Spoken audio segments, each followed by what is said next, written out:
जय भीम, जय महाराष्ट्र, जय हिंद, जय Bharat. S Raviraj Ravindra Chango Shinde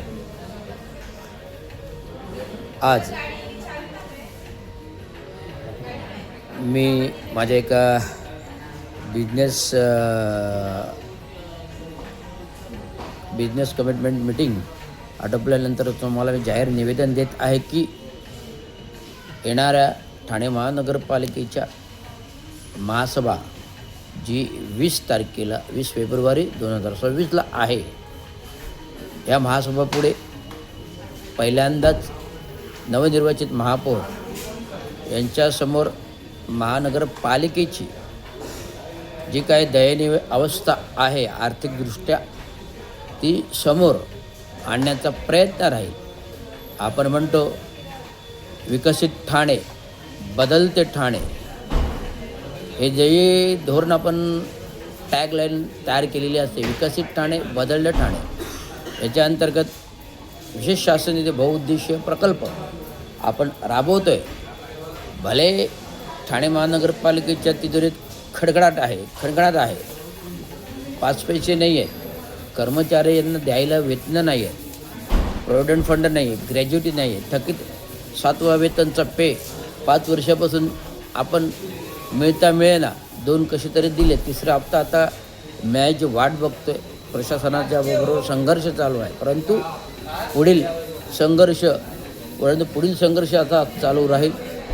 जर जोपर्यंत थकीत वेतनं कामगारांना मिळत नाही तोपर्यंत माझं हे आंदोलन जे देवत कामगारांचं चांगो शिंदे यांच्या युनियनद्वारे जे मार्गदर्शन दिलेले आहेत, कामगारांचा थेट लढा तो रस्त्यावरती असतो. तो थेट लढा रस्त्यावरचा हा सेवानिवृत्त कार्यकारी अभियंता सेवेतपासून बाबांचं कार्य करतो आहे, ते आत्ता निवृत्तीनंतर प्रभावीपणे नेतो आहे. मी विविध आमदारांशी चर्चा करतो, याबाबतीत प्रश्न मांडण्याचा प्रयत्न करतो, विधानसभेपर्यंत नेण्याचा प्रयत्न करतो. परंतु महानगरपालिकेची ही दयनीय अवस्था आली. जी महानगरपालिका 1960च्या जमान्यातली नगरपरिषद, नगरपालिका, ग्रामपंचायत, नगरपरिषद, नगरपालिका ते महानगरपालिकापर्यंत अस्तित्व असताना एक श्रीमंत महानगरपालिका नावारूपाला मुंबईच्या नंतरची पाठीराखी अशी दुसरी महानगरपालिका जी देशामध्ये श्रीमंत म्हणून नावाजलेली आहे. मुंबईनंतर ते पिंपरी चिंचवड नंतरची आहे, नवी मुंबई नंतरची आहे. ज्या ज्या महानगरपालिका नवीन अस्तित्वात आल्या त्यांच्याकडे स्वतःच्या योजना आहेत. जसं नवी मुंबई महानगरपालिका अस्तित्वाला स्वतःचं बारवी डॅम झालं. ठाणे महानगरपालिका अस्तित्व झाल्यापासून 35 वर्ष डॅमचा संघर्ष चालू आहे, श्रेयवाद चालू आहे. त्याच्यामध्ये 3,500 कोटीचं डॅमचा धरणाचा खर्च आज 12,500-15,000 कोटीपर्यंत गेला. तो गेल्या वर्षी मार्चमध्ये विधिमंडळामध्ये मंजूर झाला, पालकमंत्री एकनाथ शिंदेने केलं, आणि त्याचं आता सर्वेक्षण काम नेटाने पुढे चाललं. जिल्हाधिकारी, कलेक्टर आणि नोडल एजन्सी MMRDA आणि जिल्हा कलेक्टर हे जागास्तरीयवर सर्वेक्षण चालू आहे. ट्रॅफिकचा मुद्दा गहन आहे. मी मागच्या ND स्टुडिओला मुलाखत दिली होती. जर उन्नत मार्ग हा कंप्लीट आनंदनगरच्या थेट अहमदाबादपर्यंत गेला तर वरून ट्रॅफिक सरळ जाईल आणि छोटं ट्रॅफिक खालील होईल. अशा प्रकारचं जे ध्येय धोरण मी केवळ ठाणे महानगरपालिकेच्या विकासाच्या भविष्याच्या दृष्टीने मानतो. मी जरी सेवानिवृत्त झालो, परंतु ठाणं माझं आपलं ठाणं, बदलतं ठाणं, विकासाचं ठाणं आणि भविष्यातील ठाणं कसं असेल ते पूर्णतः ठाणे शहराला भविष्याच्या 100 वर्षाच्या इतिहासात पाणी पुरवठा मुबलक असेल, ट्रॅफिक मुबलक सुखयुक्त असेल, मेट्रो आली, अंडरग्राऊंड मेट्रो हा गहन प्रश्न आहे.